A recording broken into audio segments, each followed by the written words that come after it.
24 जुलाई 2025 SSC की भर्ती परीक्षा का पहला ही दिन, लेकिन जैसे ही परीक्षा शुरू हुई, देश भर के सेंटरों से लगातार शिकायतें आने लगी। आज हम बात करेंगे देश की उस समस्या के बारे में जिसे शायद या तो सरकार जानबूझकर सुलझाना नहीं चाहती, या फिर ये कहें कि सरकार को देश के युवाओं के भविष्य की चिंता नहीं। ऐसा मैं इसलिए बोल रहा हूँ क्योंकि देश में एसएससी की परीक्षा जब होती है, तब कोई ना कोई गड़बड़ी सामने आ जाती है। हाल फिलहाल में फिर से एसएससी की परीक्षा में कमियों के चलते कई अध्यापकों ने धरना प्रदर्शन किया, कई छात्रों ने धरना प्रदर्शन किया। हम हमेशा से ही अपने न्यूज चैनल के माध्यम से छात्रों के हित के लिए आवाज उठाते रहते हैं। हमें दबाने की भी कोशिश की जाती है, लेकिन फिर भी हम देश के युवाओं के साथ खड़े हैं। आइए जानते हैं कि आखिर अब यह मुद्दा चर्चाओं में क्यों आया।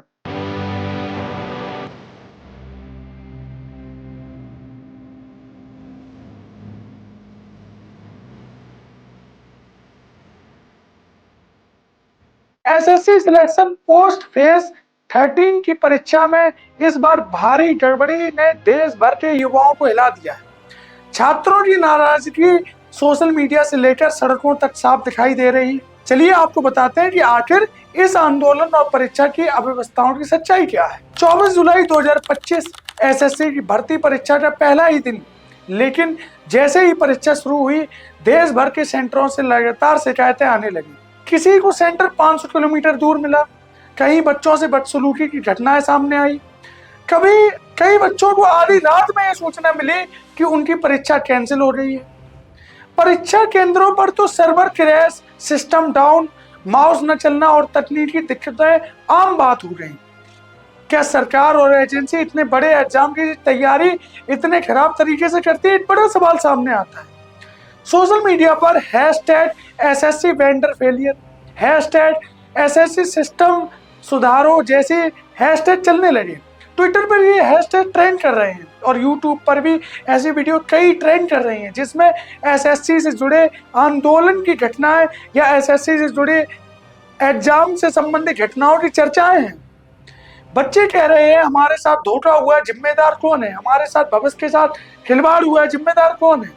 जो बच्चा 5-5 साल से 3-3 साल से तैयारी कर रहा है, उसके अब उसका जिम्मेदार कौन होगा? एक बड़ा सवाल सामने आता है। लेकिन सरकार चुनावों में बिजी है। आखिर ऐसा क्यों होता है कि चुनाव एक बार में संभव हो जाते हैं? आपने कभी सुना है कि चुनाव एक बार ना हो पाए हो, फिर दोबारा हुए हो, फिर तिबारा हुए हो?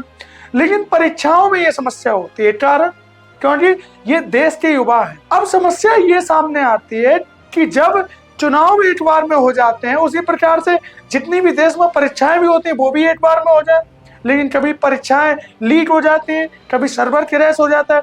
हाल फिलहाल में नीट का भी एग्जाम हुआ, तो नीट के एग्जाम में एमपी के स्थान पर भी ऐसी घटनाएं सामने आई कि वहां पर परीक्षा के समय लाइट चली गई। कई ऐसी घटनाएं सामने आई जिसमें यह बताया गया कि सर्वर चले गए। एक बड़ा सवाल सामने आता है कि सरकार जब चुनाव बेहतर तरीके से करा देती है तो परीक्षाओं को बेहतर तरीके से कराने में क्या समस्या है? आज देश का युवा पढ़ाई करे या देश की सड़कों पर अपने हक की लड़ाई के लिए आंदोलन करे। बच्चा 5-5 साल में वैकेंसी का इंतजार करता है, जिम्मेदार कौन है? समझ में नहीं आता कि इसमें दोष किसका है। एक और सरकार कहती है कि देश का युवा देश का भविष्य है। नरेंद्र मोदी कहते हैं कि इस देश का भविष्य देश के युवाओं पर निर्भर है। वहीं दूसरी ओर देश के युवाओं को ना तो नौकरी मिल रही है, और जब वैकेंसी आती भी है और जब एग्जाम आता है तो एग्जाम जब बच्चा देने जाता है 5-5 साल के इंतजार के बाद, 4-4 साल के इंतजार के बाद, तब उस इंतजार में जो बाधा आती है वो कि सर्वर क्रैश हो गया, फलाना हो गया, ये हो गया, वो हो गया। बड़ा सवाल सामने आता है कि आखिर ये लापरवाही कैसे होती है? क्या चुनाव आयोग की तरह कोई ऐसा आयोग नहीं गठित किया जा सकता जो इस प्रकार के एग्जाम को प्रॉपर वे में करे? हर जगह से घटनाएं सामने आती है। कई बच्चों को आधी रात में मैसेज आता है कि उनके एग्जाम कैंसिल हो रहे। कई बच्चों को 500-500 किलोमीटर दूर सेंटर मिला। अब आप सोचिए, जो मान लीजिए कोई लड़की है, अब वो 500 किलोमीटर दूर कैसे जाएगी सेंटर? और भाई कुछ टीचर हैं जैसे कि अभिनय शर्मा हुए, ये लोग आवाज उठाते तो सरकार इनके ऊपर मुकदमा लिखा देती है। अब बच्चे बेचारे क्या करें? बच्चे अगर अपनी पढ़ाई करें तो उन्हें दिक्कत, एग्जाम देने जाए तो एग्जाम कैंसिल हो जाते हैं, वैकेंसी आती नहीं है 5-5 साल। और अगर बच्चा खुद इस प्रकार के आंदोलन में जाए तो उसको एक डर होता है कि उसके ऊपर एक FIR लिख जाएगी और जिससे उसको फिर सरकारी नौकरी नहीं मिलेगी। तो बच्चा क्या करे? इन बच्चों के हक के लिए टीचर लड़ाई लड़ते हैं। जो टीचर लड़ाई लड़ते हैं, जिनमें से अभिनय शर्मा हमेशा इस प्रकार के कार्यक्रमों में, इस प्रकार के आंदोलनों में आगे रहते हैं, उन पर FIR लिख जाती है, उनके ऊपर दबाव आने लगता है, उनके ऊपर सरकार के कुछ बड़े अधिकारी फोन करके उनको परेशान करने लगते हैं। तो छात्र क्या करे, स्टूडेंट क्या करे?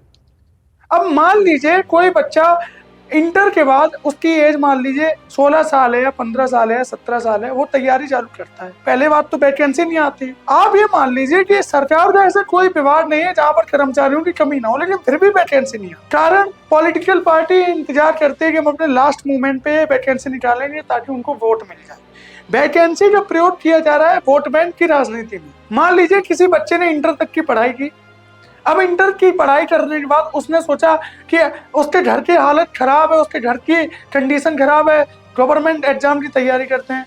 अब उसने एग्जाम की तैयारी करना चालू किया, लेकिन वैकेंसी जो आती है वो आती है आप मान लीजिए 2 साल बाद, 3 साल बाद, 4 साल बाद। अब 3 से 4 साल, 5 साल कोई बच्चा अगर तैयारी कर रहा है और उसके बाद उसको एग्जाम भी ना वो दे पाए, तो फिर वो क्या करे? अब आप सोचिए, जो 17 साल का बच्चा गवर्नमेंट एग्जाम की तैयारी में बैठा और वह 5 से 6 साल से तैयारी कर रहा है, उसकी तो उम्र हो रही शादी की। अब उस उम्र में वो और कोई काम भी नहीं कर सकता, ना प्राइवेट जॉब की उसने और शादी भी नहीं हो रही उसकी, और लास्ट में एग्जाम भी कैंसिल हो रहे, उसको जॉब भी नहीं मिली। देश का युवा आज के समय में बहुत ज्यादा परेशान, और आज के समय में जो खुश है, जो मजे से जिंदगी जी रहा है, वो है देश का नेता। चुनाव एक बार में होते हैं, बढ़िया उनको सुविधाएं मिलती हैं। तो अब ऐसा तो संभव है ना कि देश का युवा अब नेता बनने लगे। अब जो देश का युवा बेचारा पढ़ रहा है वो सक्सेसफुल नहीं हो रहा, उसको सरकारी नौकरी नहीं मिली। सरकारी नौकरी तो चलो बात की बात है, वो क्वालिटी के ऊपर डिपेंड करता है, जो पढ़ेगा उसे नौकरी मिलेगी, लेकिन वैकेंसी भी नहीं आ रही है। वैकेंसी समय से आ रही है तो उनके एग्जाम नहीं हो रहे हैं। एग्जाम हो रहे हैं तो फिर एग्जाम में कहीं सर्वर डाउन हो रहे हैं, कहीं धांधली हो रही है, कहीं लाइट जा रही है, कहीं माउस नहीं चल रहे, नहीं ये समस्या, नहीं वो समस्या। छात्रों के मुताबिक पहले SSC परीक्षा TCS जैसी बड़ी कंपनी कराती थी। इस बार एक नई कंपनी को टेंडर मिला है। कई विद्यार्थियों से मैंने बात की तो उन्होंने मुझे बताया ये वही वेंडर है जिसने पहले मध्य प्रदेश में परीक्षाएं करवाई थी और वहां पर भी ऐसे मामला हुआ था। अब सरकार की नॉलेज में है कि फलाना एक कंपनी है जिसको टेंडर दिया है, उसने मध्य प्रदेश में जितने भी एग्जाम है उनको सही ढंग से नहीं दिया, तो उसको SSC का टेंडर नहीं देना चाहिए था, लेकिन फिर भी उसको टेंडर दे दिया। या तो सरकार जानबूझ के चाहती है कि SSC का एग्जाम कभी हो ना। सवाल कई सामने आते हैं लेकिन जवाब सरकार देना नहीं चाहती।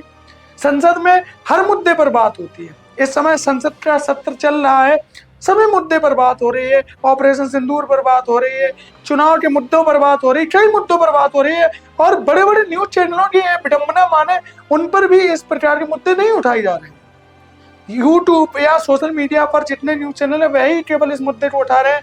आप बड़े बड़े न्यूज चैनल देख लीजिए, आज तक, जी न्यूज, इन मामले में कोई खबर नहीं है, ना इन मामलों पर कोई खास चर्चा है। इन न्यूज चैनलों पर जो खबर आ रही है वह खबर आ रही है कि सीमा हैदर ने क्या किया अपने घर पे। अब बताइए सीमा हैदर से इस देश का क्या लेना देना है?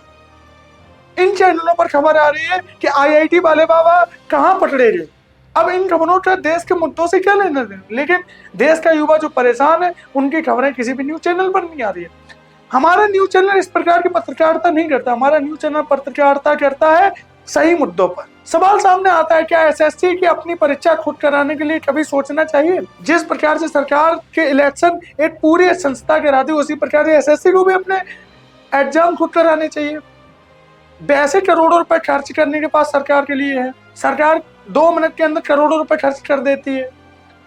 क्या सरकार करोड़ों रुपए खर्च करके एक पूरा एग्जाम का इंफ्रास्ट्रक्चर नहीं बना सकती? लेकिन नहीं बना रही है, कारण सरकार देश के युवाओं के लिए सोच ही नहीं रही है। प्राइवेट कंपनियों पर हर बार जिम्मेदारी डाल दी जाती है, पर नतीजा वही होता है, एग्जाम फेल। अब आते हैं आखिर 31 जुलाई 2025 को यह मामला चर्चाओं में क्यों आया। दिल्ली के जंतर मंतर पर 31 जुलाई को सैकड़ों छात्र और शिक्षक जमा हो गए। उनका मकसद था DOPT मंत्री को ज्ञापन देना, जवाब मांगना, लेकिन वहां पुलिस लग गई, लाठीचार्ज हो गया, कई गिरफ्तारियां भी हुई। मगर छात्रों के सवाल, भाई पारदर्शिता कब आएगी? अब छात्र अपने एग्जाम के लिए जब एग्जाम देने जा रहे हैं, उनको कोई समस्या आ रही है, अपने उस समस्या को बताने जा रहे हैं, तो उनके ऊपर लाठीचार्ज हो रहा है। एसएससी की अव्यवस्था कब दूर हो रही है, ये एक बड़ा सवाल सामने हो गया। अब दो बड़े सवाल देश के युवाओं के सामने हैं। जब देश में टेक्नोलॉजी आगे बढ़ रही है तो हमारी जांच एजेंसियां बड़ी बड़ी बात कर रही है, लेकिन उसके बावजूद इस प्रकार के एग्जाम को प्रॉपर वे में क्यों नहीं करवा पा रही हैं, और इसकी जांच को प्रॉपर क्यों नहीं सॉल्यूशन दे रही हैं कि हाँ इसमें ये समस्या हुई थी, इस वजह से हुई थी, और जो इस प्रकार की परीक्षा के फेलियर में शामिल है उनके ऊपर क्यों कार्रवाई नहीं होती है। लेकिन पता ही नहीं चलता कब जांच हुई, क्या रिपोर्ट आई, कौन जेल गया, कौन नहीं गया, कुछ पता नहीं, सब हवा हवाई। सबसे बड़ी समस्या ये है, जब युवा विद्यार्थी अपना हक मानने सामने आए तो क्या उन्हें पुलिस के डर दिखाया जाना चाहिए? अब युवा किसके पास जाए? और जो कुछ टीचर अभिनय शर्मा या अन्य टीचर, नीतू मैम जैसे टीचर जा रहे हैं वहां पर आंदोलन कर रहे हैं, तो उनके ऊपर मुकदमाबाजी हो रही है। बड़ी विडंबना है। सरकार को जवाब देना होगा, क्या वो परीक्षाएं निष्पक्ष और सुरक्षित और समय पर करा सकते हैं, या फिर देश के लाखों युवा और शिक्षक भविष्य में बार बार परेशान होकर आंदोलन करते रहेंगे? मुझे लगता है कि देश के युवाओं को सरकारी नौकरी की तैयारी बाद में करनी चाहिए। पहले सरकारी नौकरी की तैयारी से पहले एक आंदोलन की तैयारी पहले करनी चाहिए, बाद में सरकारी नौकरी की तैयारी करनी चाहिए। जिस प्रकार से यूट्यूब पर क्लासेस चलती है कि कैसे आप सरकारी नौकरी की तैयारी करें, उस प्रकार से यूट्यूब पर यह भी तैयारी चलनी चाहिए कि कैसे आप आंदोलनकारी बने। तब जाकर मुझे लगता है कि देश के युवाओं का भविष्य सुधरेगा। अगर आपको लगता है कि एसएससी सिस्टम में सुधार की जरूरत है तो अपनी राय साझा कीजिए। हमने कोशिश की कि आपका पक्ष रखें। आपको वीडियो कैसी लगी, वीडियो के कमेंट में जरूर बताएं। मिलते हैं अगली वीडियो में किसी नई जानकारी के साथ। बहुत बहुत धन्यवाद।